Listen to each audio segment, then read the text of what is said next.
हुआ है मध्य प्रदेश से और 64 उम्मीदवार हैं जिनका छत्तीसगढ़ से नाम सामने आए हैं। और अंकुश भी हमारे साथ जुड़ गए हैं। अंकुश, छत्तीसगढ़ में तो अब लगभग पूरी स्थिति क्लियर कर दी है। एक साथ 64 नाम सामने आ गए हैं और यहां भी रेणुका सिंह केंद्रीय मंत्री, उनको टिकट दिया गया है, प्रदेश अध्यक्ष को टिकट दिया गया है, यानी कि तमाम बड़े चेहरे जो अवेलेबल हैं छत्तीसगढ़ में सभी को चुनावी मैदान में उतारा गया है।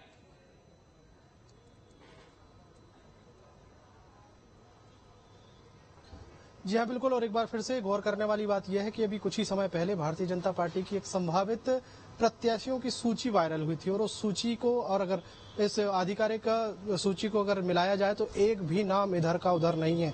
मतलब साफ है कि जो सूची वायरल हुई थी वो वाकई लीक हुई थी और वो सूची जो है अब एक बार फिर से स्पष्ट हो गई है कि वर्तमान में जो करीब 64 नाम सामने आए हैं वो पहले से ही तय कर लिए गए थे। और रेणुका सिंह इस वक्त हमारे साथ फोन लाइन पर हैं। रेणुका जी, बहुत स्वागत। और अब सांसद मंत्री के बाद विधानसभा का रुख कर रही हैं। एक बार फिर से आपका क्या रिएक्शन इस पर, पार्टी ने टिकट दिया है आपको?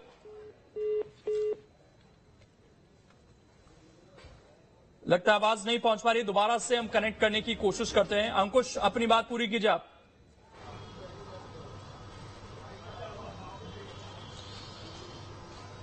देखिए, जिस तरीके से मैं बता रहा था कि वायरल सूची जो हुई थी, जो संभावित सूचियों की लिस्ट वायरल हुई थी भारतीय जनता पार्टी की, उस सूची को अगर मिलाया जाए तो ये आधिकारिक सूची में कोई भी फर्क नहीं है। सभी के सभी वही नाम है जो वायरल हुए थे। और उसके बाद 64 नामों की अगर चर्चा करें तो 64वें नाम से शुरुआत करें तो सुकमा जिले का जो कोंटा विधानसभा है वो कांग्रेस पार्टी का गढ़ माना जाता है। वहां से वर्तमान के जो मंत्री हैं कवासी लखमा आबकारी मंत्री हैं और वहां से लगातार जीतते आए हैं।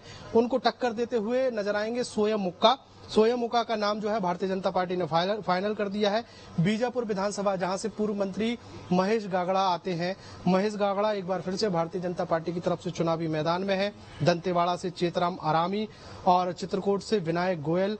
जगदलपुर का जो नाम है किरण सिंह देव, वो लगभग पहले से ही तय माना जा रहा था। और जिस तरीके से किरण सिंह देव अब जगदलपुर विधानसभा क्षेत्र में सक्रिय भूमिका निभा रहे थे, उनका नाम अब लगभग जो है फाइनल हो गया है।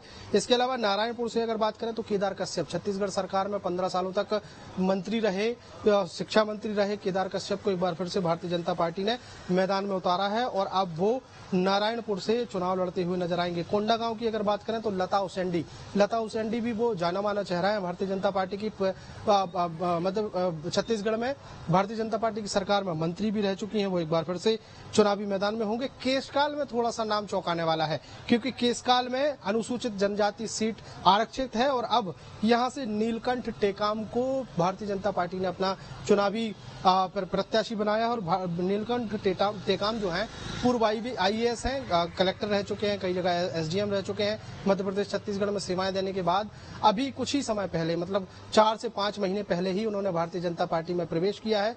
बड़े रोल काल से उन्होंने बीजेपी में प्रवेश किया था और बीजेपी में प्रवेश करने के बाद बीजेपी ने कहीं ना कहीं उनके ऊपर जो है भरोसा जताया है और अब उन्हें केशकाल से अपना उम्मीदवार बना दिया गया है। भानु प्रतापपुर सीट की अगर बात करें तो गौतम उइके जो है भानु प्रतापपुर से प्रत्याशी होंगे। भानु प्रतापपुर कांग्रेस पार्टी का गढ़ माना जाता है। अभी हाल ही में वहां पर उपचुनाव हुए थे और वहां पर भी कांग्रेस पार्टी को जीत हासिल हुई थी, तो अब वहां भारतीय जनता पार्टी ने गौतम उइके को अपना प्रत्याशी बना दिया है। अंतागढ़ अनुसूचित जनजाति आरक्षित सीट है जहां से विक्रम उसेंडी जो भारतीय जनता पार्टी के पूर्व प्रदेश अध्यक्ष हैं, इसके पहले वो सांसद भी रह चुके हैं, विधायक भी रह चुके हैं, एक बार फिर से भारतीय जनता पार्टी ने उन्हें अपना प्रत्याशी बनाया है। भरतलाल वर्मा डोंगरगांव के प्रत्याशी होंगे। डोंगरगांव जो है वो भी गढ़ माना जाता था भाजपा का, लेकिन इस बार जो है नुकसान हुआ था बीजेपी को और उस जगह पर अब भरतलाल वर्मा यहाँ से बीजेपी के कैंडिडेट हैं।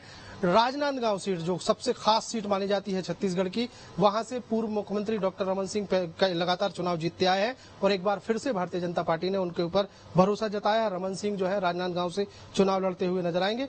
डोंगरगढ़ की अगर बात करें तो विनोद खांडेकर एक बार फिर से भारतीय जनता पार्टी के कैंडिडेट है। कवर्धा काफी महत्वपूर्ण सीट है क्योंकि कवर्धा वो सीट है जहां पर 2018 के विधानसभा चुनाव में कांग्रेस पार्टी के एक प्रत्याशी सबसे ज्यादा वोटों से जीत कर आए थे और जो वर्तमान सरकार में कैबिनेट मंत्री हैं मोहम्मद अकबर, उनको टक्कर देते हुए नजर आएंगे विजय शर्मा जो है युवा मोर्चा के प्रदेश अध्यक्ष रह चुके हैं और काफी सक्रिय नेताओं में उनकी छवि जो है वो भारतीय जनता पार्टी की तरफ से मानी जाती है, इसलिए विजय शर्मा को अब यहाँ पर बीजेपी ने कैंडिडेट बनाया है। नवागढ़ की अगर बात करें तो दयालदास बघेल बघेल एक बार फिर से बीजेपी के कैंडिडेट रहेंगे।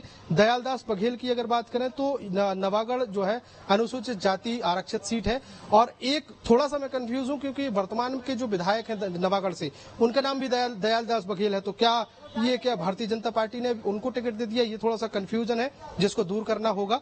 और दूसरा है ईश्वर साहू, साजा विधानसभा, छत्तीसगढ़ सरकार के वरिष्ठ कैबिनेट मंत्री रविंद्र चौबे की ये विधानसभा है, और रविंद्र चौबे की विधानसभा से उनको टक्कर देते हुए नजर आएंगे ईश्वर साहू वही ईश्वर साहू है जो अभी हाल ही में बिरनपुर में एक हिंदू मुस्लिम हत्याकांड हुआ था जिसमें एक साहू युवक की हत्या कर दी गई थी, उसके पिता को भारतीय जनता पार्टी ने यह कैंडिडेट बनाया है। और अहिरवारा की अगर बात करें तो डोमन लाल कोरसेवाड़ा को यहाँ पर विधानसभा का कैंडिडेट बनाया है। वैशाली नगर दुर्ग जिले की महत्वपूर्ण सीट है ये वैशाली नगर, जहां पर रिकेश सेन को जो है भारतीय जनता पार्टी ने अपना कैंडिडेट बनाया है। वैशाली नगर की अगर बात करें तो बीजेपी का गढ़ जो है वो मानी जाती है वैशाली नगर।